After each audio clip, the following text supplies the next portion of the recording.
Welcome to the Windows and Computer channel, and this is an interesting thing that I get, and I've seen a lot in the past few weeks and months, and it has to do with monetization of Windows, how Microsoft makes money off of Windows.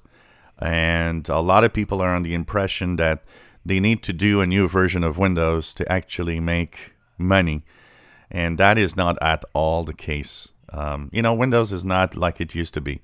There used to be a time when people would buy boxed versions of Windows, and they would incredible when you think about it, but even wait in line to get Windows. And remember Windows 95, which was such a big hit.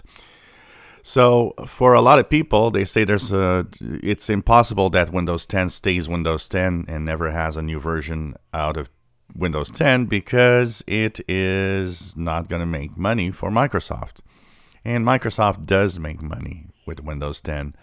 Once again, it's difficult to really assess how much money they do, but they do make a lot of billions. It is, after the cloud services and Office, the most, the biggest moneymaker still. So, that means that they do make a lot of money off of Windows. But you might ask yourself, well, I haven't paid for Windows 10. How can they make money if I haven't paid for it? Of course, some of you might be still rolling out the Windows 10 that you had for free back in 2015 and just update it from there and still update today.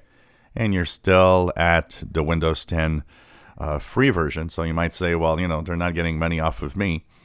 And that is kind of true. There's somewhat money making in Windows with their small monetization with ads and apps and stuff like that. But overall, it's, you're not the ones that are actually generating money for Microsoft. The other thing is, what people don't understand is that the money making of Windows comes in two forms mostly. The biggest majority of money coming from Windows 10 is for enterprise.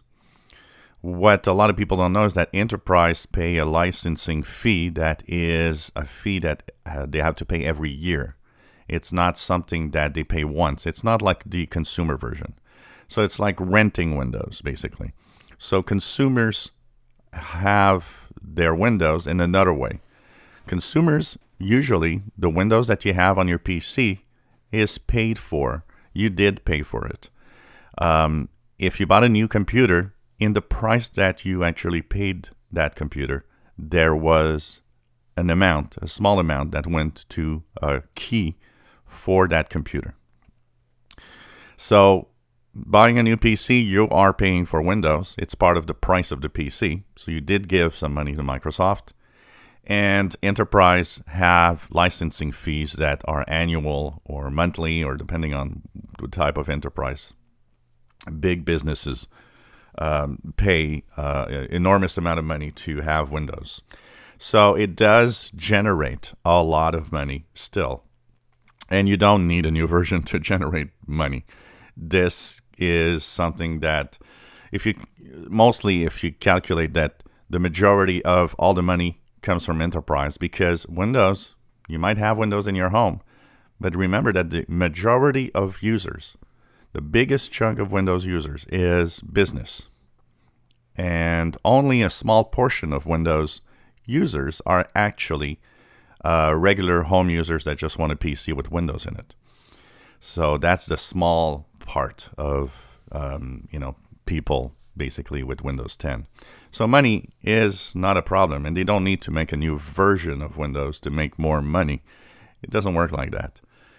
And this is, of course, why Windows 10 continues the way it is. It doesn't need to have any Windows 11 or 12 or 13 or whatever to do anything. And every time you buy a new PC, you did give a licensing fee for that product key, basically. And, of course, there's the enterprise. That is the majority of all the money going into Windows, basically. So they don't need a new version to actually make money. If you enjoy my videos, please subscribe, give us thumbs up. Thank you for watching.